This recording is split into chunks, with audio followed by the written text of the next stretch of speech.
afternoon, ladies and gentlemen, and fellow CCM students, to another episode of Lounging with Lloyd. Today, our guests are more basketball players from the men's basketball team of your CCM Titans, and we're going to be talking about March Madness, a very popular event that happens in March, and later on, we're going to be discussing NBA playoffs as well as NFL predictions.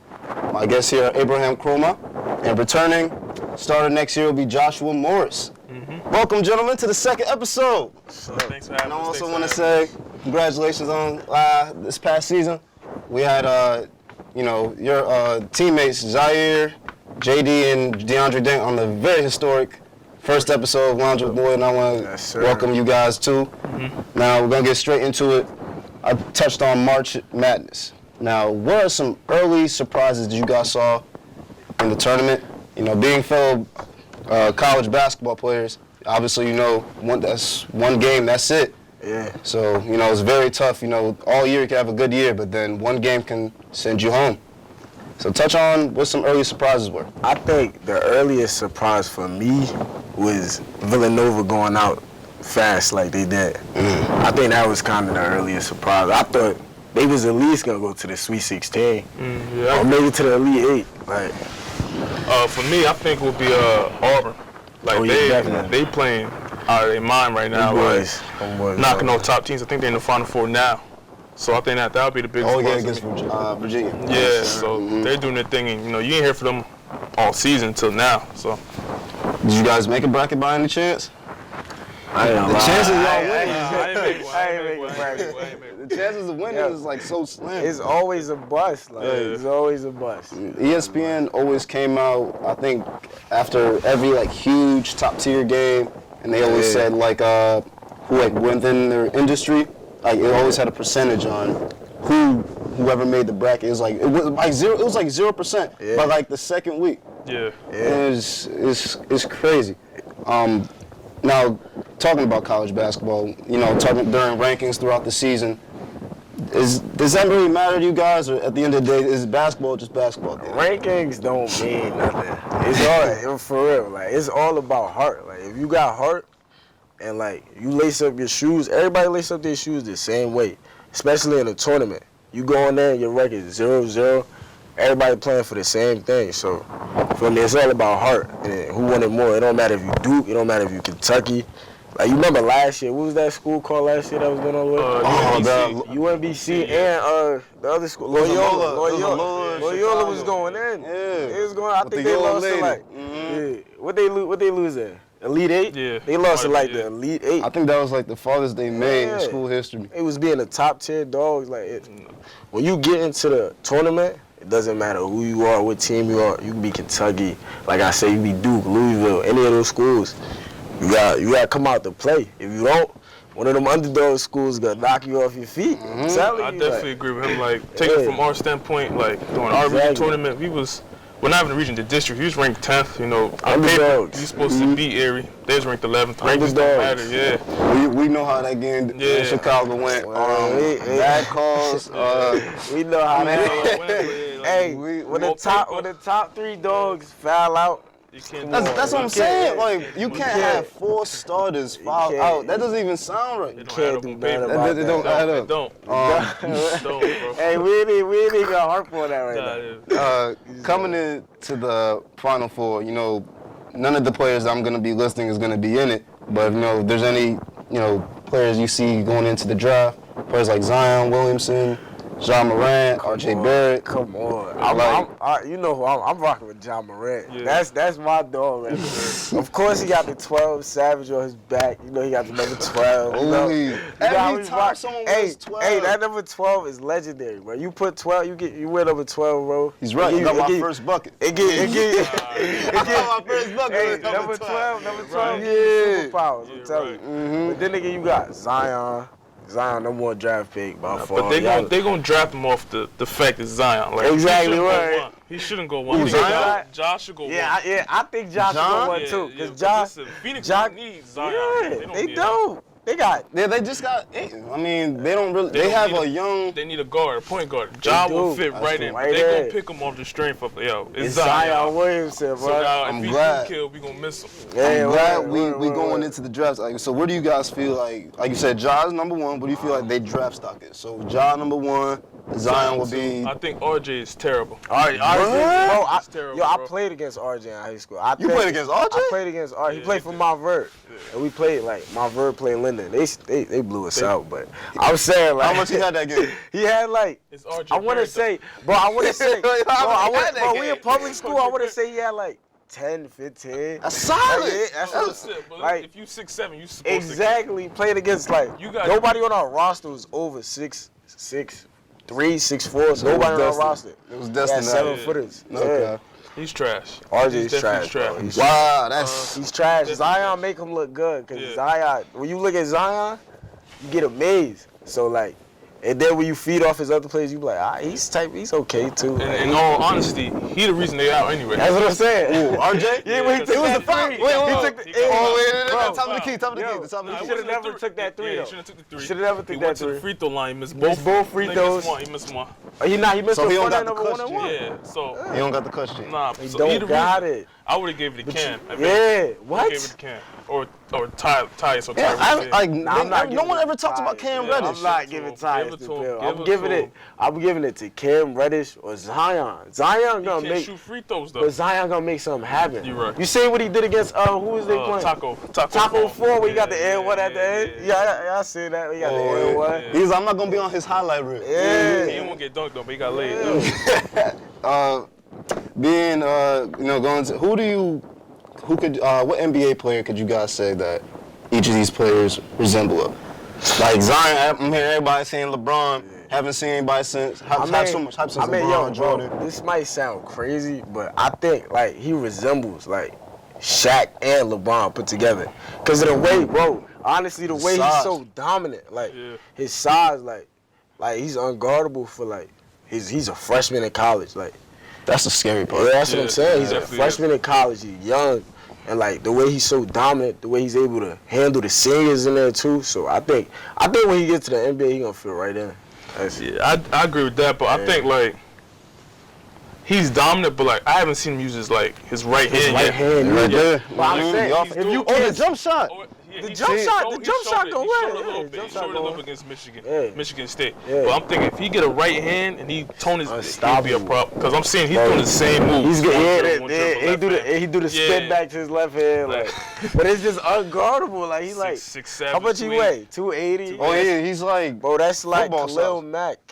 Oh no, wait. Then They said they gotta get somebody. Khalil, they gotta Yeah, get somebody Khalil Mack said. to guard Oh, I him. can't remember. Oh my God. He's blocking hook shots. Like for real. Oh, Yo, you think he blocked the jump shot? What is the jump shot? He came out, I know he slapped it off glass. Bro. Nah, that was unreal. I even posted on my Instagram. I had to post it on my Like as a post player, if I do a 2 dribbles hook shot, I'm thinking, nobody's getting that. Blocking on the glass. Like, what can you do? From the weak side too. There's not much you could do as a player besides, just shoot, just shot. Oh my gosh, the game. He has like this famous hook shot. It was either Michigan State. It wasn't Michigan. Oh, you talking about the little guard? The little guard. I can't. Oh, he's a bucket with the braids. Yeah. Yes. He has like this hook shot. Boy. Like he'll drive on his because hook. he's a big guard. He's a big guard, so he got all the little hook shots, the little body control moves. He get that. I'm telling you, he got that because he like. How much he weigh? He like 2. I'm trying to think of the player. What's his name, bro? I know you're talking about. He got I'm glad you touched on the how Zion is just a freshman. How do you guys feel about the one and done rule? I mean, I feel like, in my opinion, if you got opportunity to go get money. It's their choice. Because they kind of market you in the NCAA anyway. Like, I mean, it's just like the league, bro. You might as well getting the same TV time as everybody else. You advertising Gator, you advertising Nike. You doing everything they doing in the league. So why not be able to benefit your family, be able to help touch your that family money? Why out? you can't touch that money? I want to shout out my cameraman, Jason Dubinsky, because he did a paper on it in my class. Oh, right. And, you know, it was very well written. I mean, it's a very broad topic because, like you said, they market you when you're in college. You know, they're selling your jerseys, but you don't get any, any money from that. So I feel like it's unfair. Like, if you could chase the bag, I feel like you might as well just I'm going to get go the ahead. bag. You know, take care of your family, get your family in a better position as well as yourself, and start building your industry. With that whole shoe situation too, like Zion ripping out the shoe. Exactly. Like, he just made so much money off of that, you don't even know. For real. Nah, if he would got hurt. Guess what? Nah, he actually dropped his stock on PGs. Cause everybody think like when he ripped out his shoe, like everybody thought like he started wearing the Kyrie's and he boosted the stock on that. And those was custom made, like exactly. They adjusted them for him, made it tougher, like, and he's only in college, like. Exactly, like. So when he get to the league, you know, as time goes on, he's gonna get bigger. Oh, did you hear the bids on his shoe, his sneaker deal? It's over like $100 million. Yeah. Come on, like, man. that's crazy. What's probably the craziest March Madness game or moment you guys ever experienced? Watching live. Craziest moment. I want to say when Villanova played, who was they from North Carolina? That game. Like, yo, I called it out in my head. The buzzer I'm like, beater? yo, come on. Yeah, the buzzer beater. Oh, yeah. Trail mix, knockdown three. Come on, man. I called it out in my, I'm like, yo, I know this game. It's over. Because, what's his name? Marcus Page hit that crazy three. Double pump, three-pointer. And then he came back, then I'm like, yeah, I know this game. You know it was good? Yeah. Trail mix, he was wide open. Middle of the court, none but the bottom of the net, bro. I'm like, dang. We're gonna transition into the NBA. Now, you know, the Warriors are a very stacked team. Obviously, acquiring Boogie Cousins over the offseason only made them stronger. Hey, I'm gonna mention 2K. I'm just be honest. Like anytime we played the Warriors on 2K, online or even with your boys, they always miss that big man besides Draymond that could shoot. Bro, first of all, you can't pick the Warriors in 2K. Bro, like, you can't. It's cheating. I picked the Western Conference All-Stars. Exactly. You gotta pick an All-Star team, but Yeah. somebody you can't pick the Warriors and think you about to play against me. And I honestly thought it was like, you know, because the ratings were so good. It's literally cheese. Like, there's times they'll call foul throughout. Strength. That's what I'm saying. Warriors, just because the ratings. I'm like, oh my, it's bad. So do you feel like this year is another, like, basically waste of a season because you know they're going to win? You know, like, who else is, like, competing with them? I mean, I feel like at this point of the league, like, I feel like the league has, I'm not saying they got them figured out fully, but I feel like other teams got them figured out like 80%. You know what Steph Curry gonna do. You know what Clay gonna do. And I feel like Boogie, honestly, to just me, I feel like Boogie is gonna like bring the team chemistry down, like in the playoffs. Cause he gonna want it. His emotions and stuff. So he just got ejected like 2 games ago. He got ejected against the Hornets, and KD got ejected last night. So what you saying is factual. That the emotion. Fact, yeah. I think they're gonna win. I think they do it every year. They struggle in the regular season. Everybody thinks somebody can beat them. In the postseason, they come and turn to another level. They play people. That's like the team that I thought could have messed with them was the Nuggets. And that game last night they got beat by 30. So now I'm like in the back of my head, I'm like, come on now. I'm saying, yo, OKC, man. They show Spurs, with Russ and PG clicking. Bro, I think they untouchable. I'm just saying, like they gotta both be on. Like one can't have his day. Shout out to Russ too for dropping 2020 and 20. I'm glad you mentioned that. He said it was for Nipsey. I want to say shout out to Nipsey Hussle. Shout out to Nipsey Hussle. Rest in peace. Incredible performance from Russell Westbrook last night at 20, 20, and 20. Yeah. The second player to do it. The first was Wilt Chamberlain. Definitely a great company to be in, mentioned by. And going back on the Warriors, what do you think makes them so good? Their versatility. They're versatile. Everything. Yeah. Everything, bro. Yes, sir. Shooters, big man, inside. Everything. I want to say thank you guys for talking to me about March Madness and basketball. Abraham Chroma, Joshua Morris, thank you so much for joining. Big Grease. We'll be right back after this quick intermission. and we'll be back with Lounge with Lloyd. Yes. All right, welcome back, ladies and gentlemen, to Lounge with Lloyd after that intermission. We have a new guest, Max Strauss. Thank you for joining the show. Thank you for having me. Thank you, and we're going to be talking, let's finish the conversation about basketball real quick, and, you know, like I said, feel free to jump right in, and we'll talk about it. We were talking about the Warriors, but my question to you guys, who do you think is the youngest team that's coming up now in the NBA? I know you mentioned the Nuggets, yeah. But, you know, after that performance last night, I'm not so sure. The Celtics. Think the Celtics? That's my team anyway. So hopefully, Boston. yeah. So hopefully we can get it together. I really think it's Kyrie, but I don't know what it is. But like when he's not in the lineup, we play so much better without him. Yeah, but we got a lot of young gunners though. Last year really showed for you guys, making it all the way to the Eastern Conference Finals without Kyrie or without Gordon Hayward. Yeah. 2 huge acquisitions in that previous summer. And, you know, only coming up, in single digits short against LeBron and the Cavaliers. I mean, when Kyrie came back and Gordon Hayward came back, you know, things got, you know, messed up. But it's understandable. You got the young guys, you know, getting more minutes. Now you got the starters trying to come back and take them. Yeah, I would also include the Bucks. I just think that Brogdon's young enough, and Middleton really isn't that old. And, of course, Giannis. I mean, he's basically the best player in the East at this point. But I definitely agree with the Nuggets and the Celtics as well. I think with the whole thing with Kyrie, I think when he's not playing, the roles of the younger guys like Tatum and Brown or even Rozier, when he gets to start, I think their roles are more defined. And I think Brad Stevens gives them more freedom in the offense. So I just think they kind of play almost like they're just back home, especially with Tatum last year in the playoffs. So I think that's the problem. They kind of don't know how to play with each other. Talk about your boy, Terry Rozier, since he wears the number 12. Scary Terry. And talk about, what impact you've seen the growth from his rookie year, talking about how he was a bust at one point, and now last year, like you said, the young gunners really coming up and stepping up at the plate for the team. It's just mainly confidence. When you get doubted so much, we get doubted all the time, playing for CCM. So when you get doubted so much, it's you got to prove yourself. So he spent time in the offseason. I watched clips of him in the offseason. He spent time in the offseason getting stronger, building his confidence, playing with NBA players. So when he got back to the regular season and Kyrie wasn't there, it was his time to step up. And he stepped up as a player, as a man, and just got in where he fit in. Just was balling out. Now we're about, 2-3 weeks away from the NBA playoffs. What are you guys seeing from the East and the West?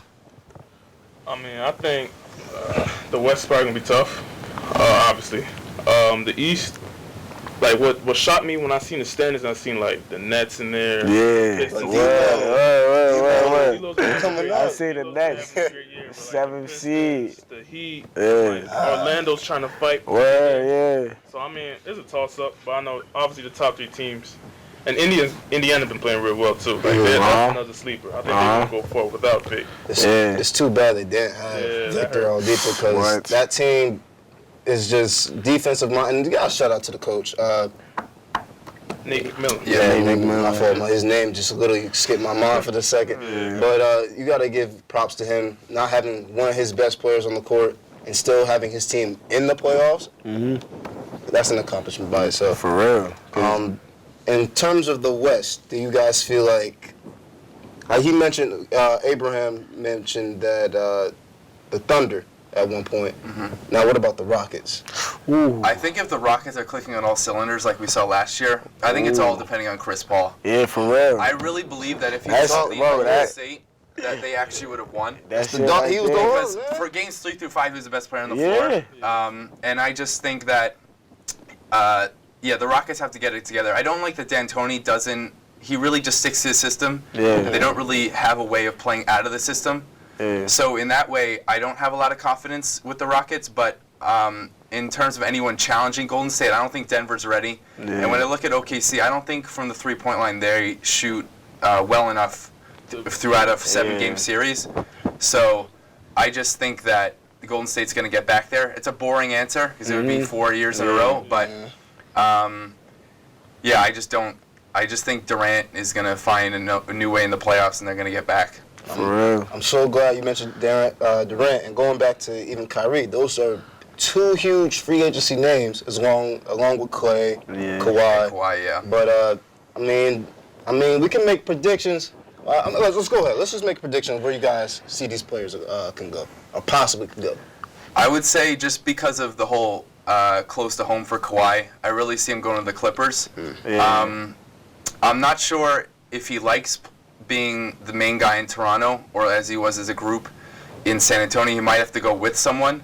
I'm not sure who that guy is, because I know all the rumors are Kyrie and Durant have just been talking for months. Yeah. And of course the favorites of the Knicks. As a Net fan, I would love them to come to Brooklyn, but I think the league in general wants them to go to the Knicks because of the amount of money and the media attention it would get. But I'm not ready to make any predictions yet. I guess we just haven't heard enough, but the rumors are there's a lot.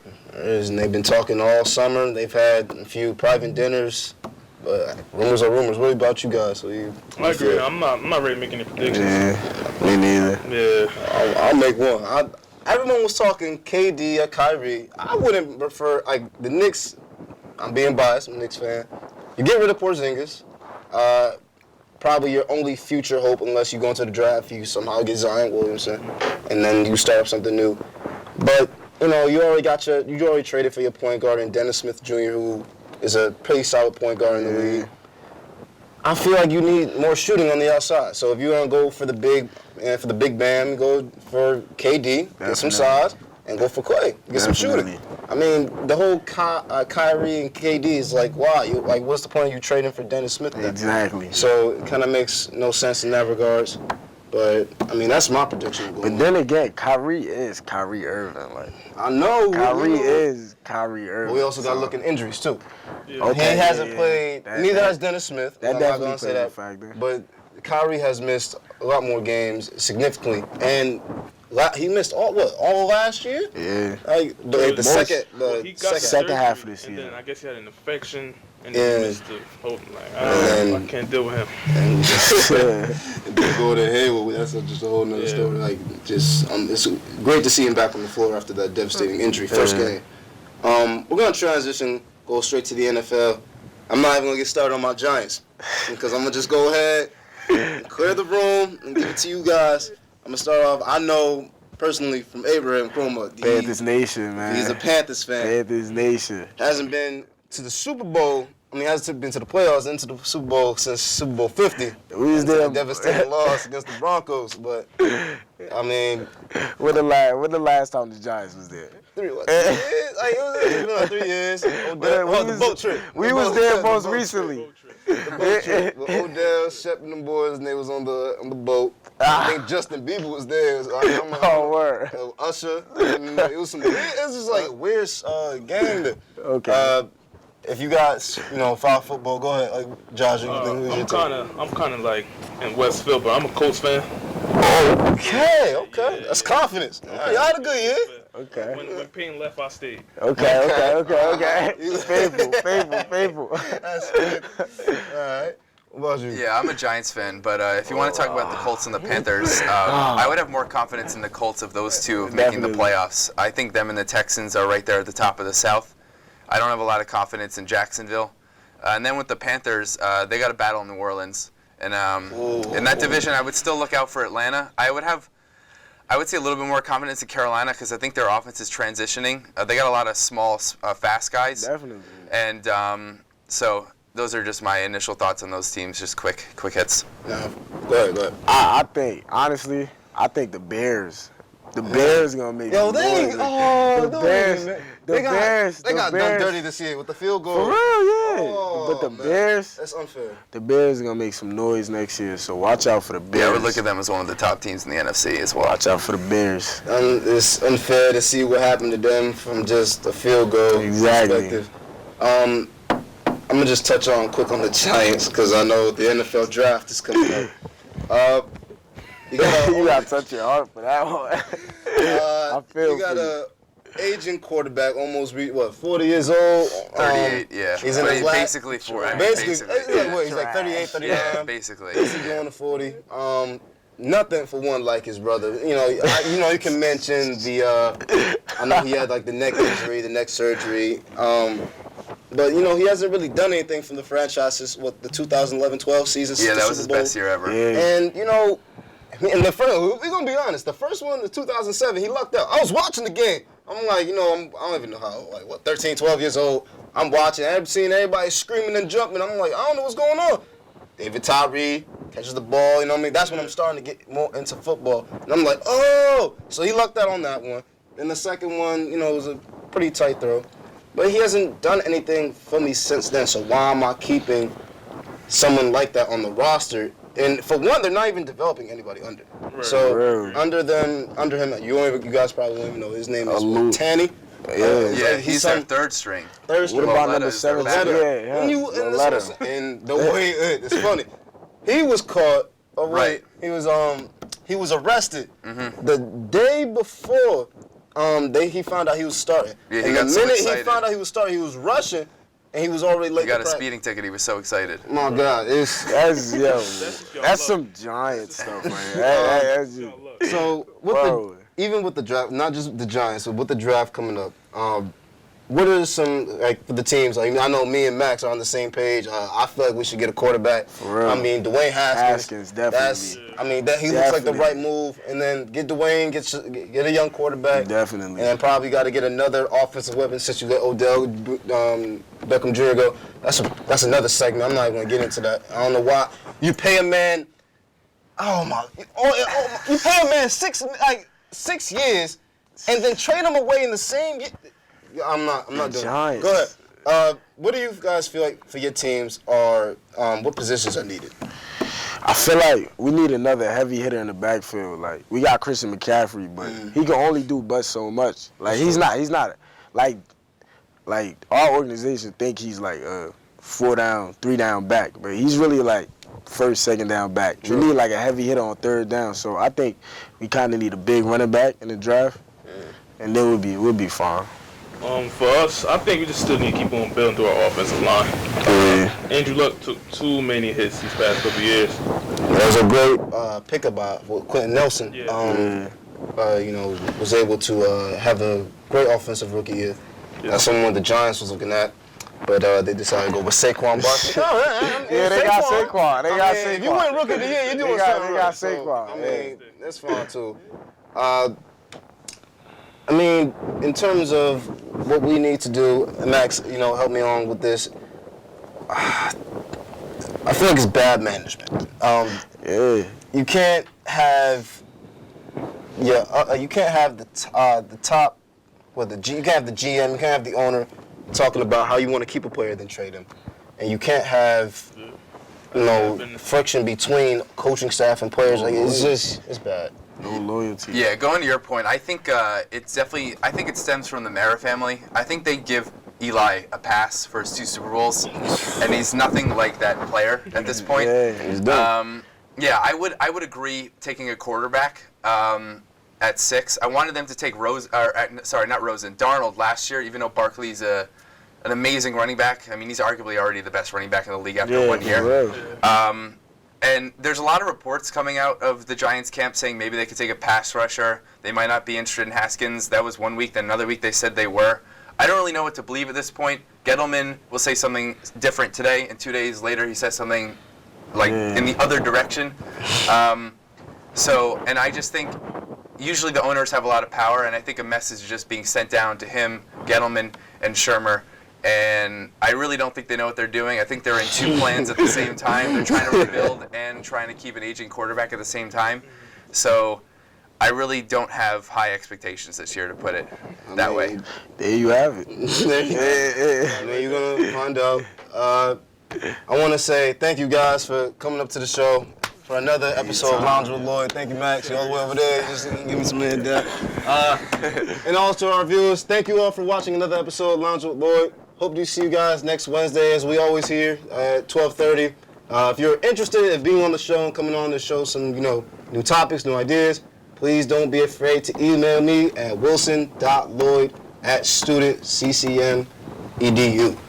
And I will get back to you guys ASAP with an email. Thank you, and we'll see you next week.